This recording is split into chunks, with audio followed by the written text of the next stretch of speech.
My name is James Goth. I'm a partner with BCG in our Sydney office. I've been with BCG since 1995, so it's a long time.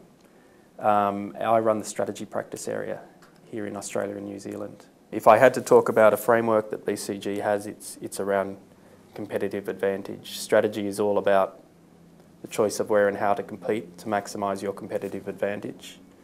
And any strategic thinking we do is absolutely anchored around competitive advantage.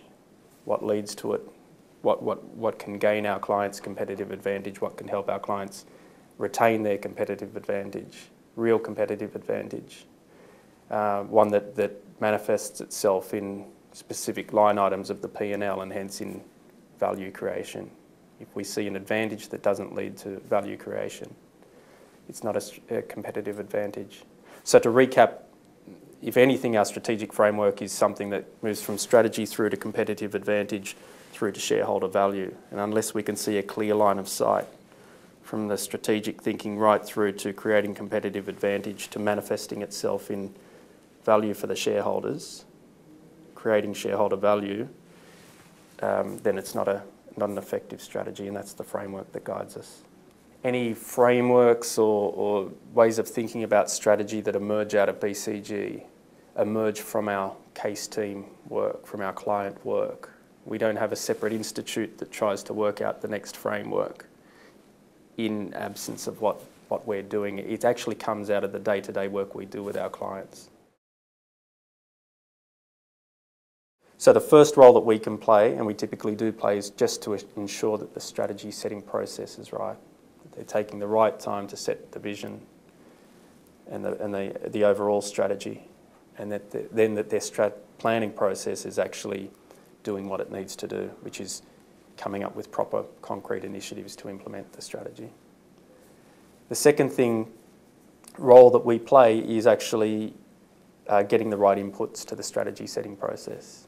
It's about characterising competitors, our clients' strengths and weaknesses, understanding really what the consumer wants, understanding the broader trends that are occurring, not just now and over the next 2 or 3 years, but over the next 5, 10, 15 years.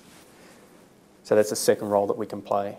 And then the third role is actually making sure that the strategy then rolls out and actually happens and is implemented, and formulating strategy in a way that's consultative with the businesses, and then bring the businesses along so that when the strategy is agreed, everyone's of the mindset of understanding what it is and can roll it out, and there's no resistance, and the strategy flows through to the right day-to-day decisions that management make.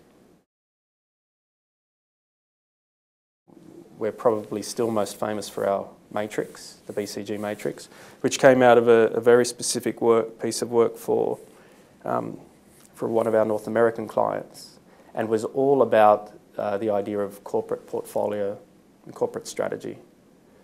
It was not about business unit strategy, which is, for me, the choice of where and how to compete. It's actually about, at the corporate level, what is our corporate strategy? What portfolio of businesses should we have? Should we maintain? Should we add?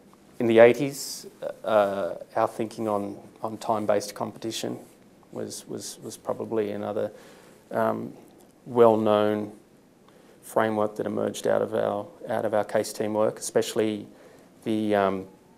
our observations from what was happening in Japan. So time-based competition was all about thinking about the source of competitive advantage, moving from just being structural things to more capabilities-based advantages. BCG's thinking on deconstruction, Philip Evans's work on the new economics of information, again, was all about how the basis for competitive advantage changes in response to the new economics of information, the impact of the internet on the way information flows and the trade-off between richness and reach. And our insights there were all around how those new economics of information can change the definition of the firm as we know it, the type of strategies any individual company can play in their industry, new opportunities that open up across industries, and hence how the whole economic and industrial structure of a country can change as a result of that. I talked before about how Bruce Henderson founded the discipline of management strategy. Obviously, managers had been strategizing since the year dot. It's not that entrepreneurs aren't strategic, they are, but a larger organisation needs a strategy because it goes beyond the one decision maker.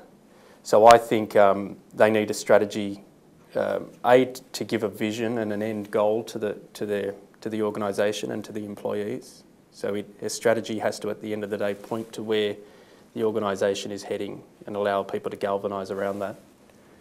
And related to that, a second element is it needs to provide, in doing so, it provides the right set of guides for management to make their day-to-day decisions. I think globalisation will continue to be, have the same type of impact over the next 10 years as it has over the last, especially the new competitors we see coming out of the emerging developing economies, the BRICS.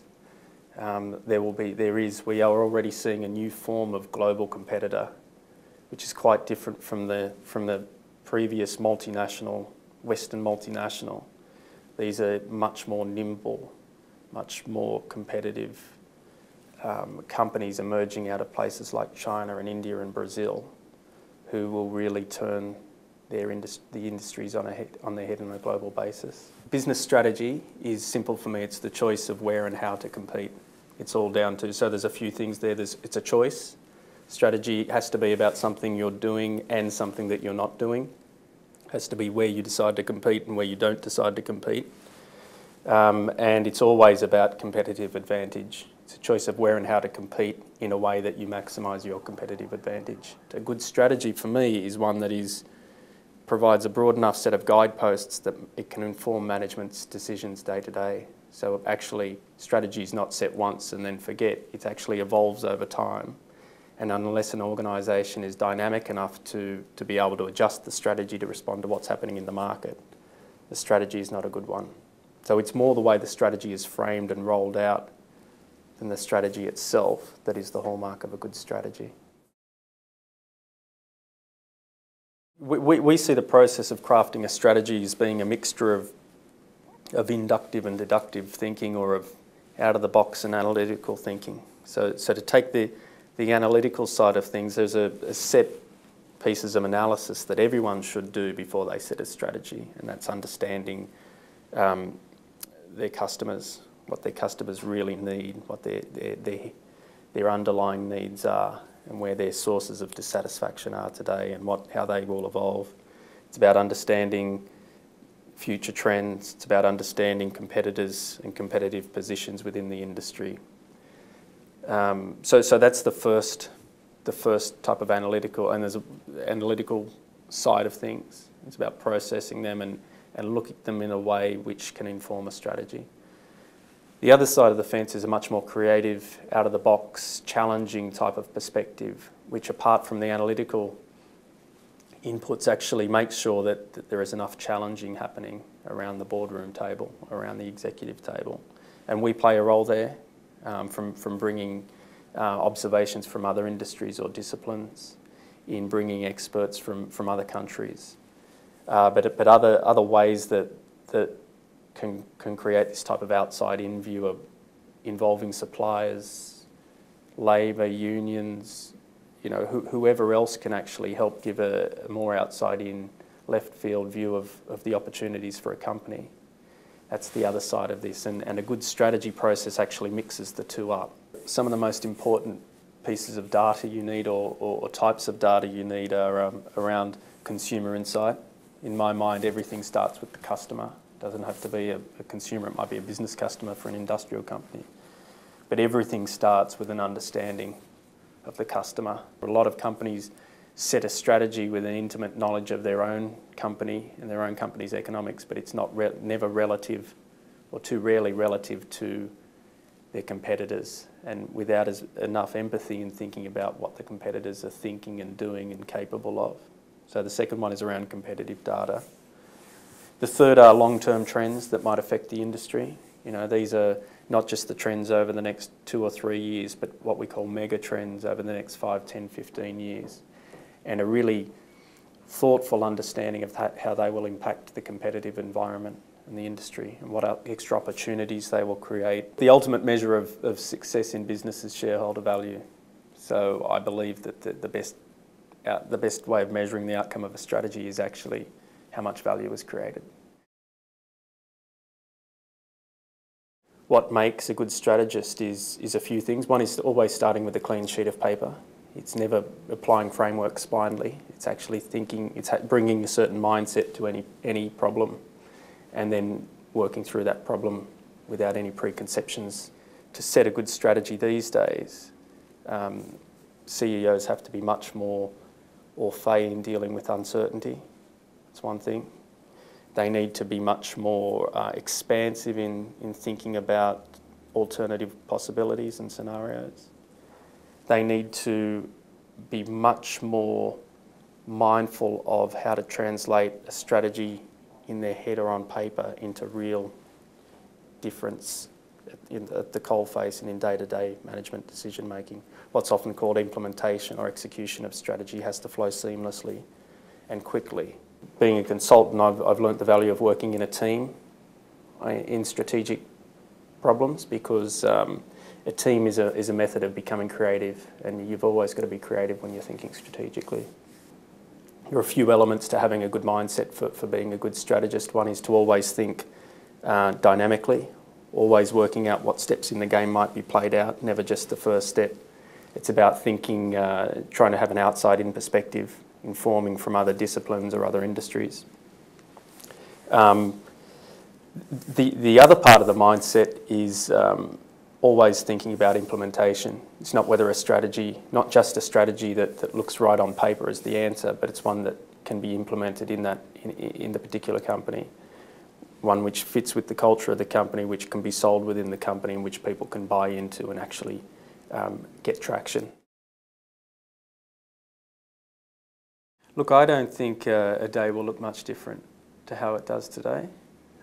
I think all of the concepts in terms of the importance of competitive advantage and the way it manifests itself in shareholder value will stay the same.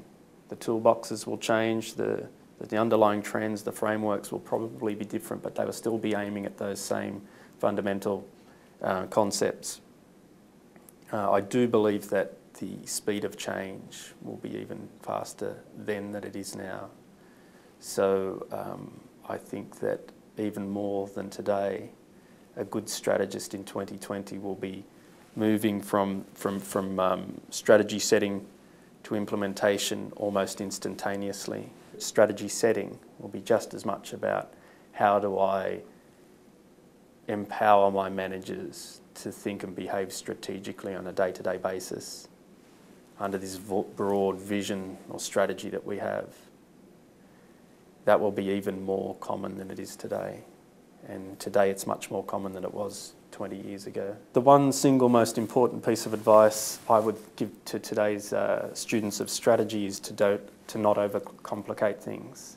You know, there are some fundamental things about strategy which are universal and will never change, and that's the importance of thinking about competitive advantage and creating and defending unique sources of competitive advantage, which then manifest themselves in creating shareholder value.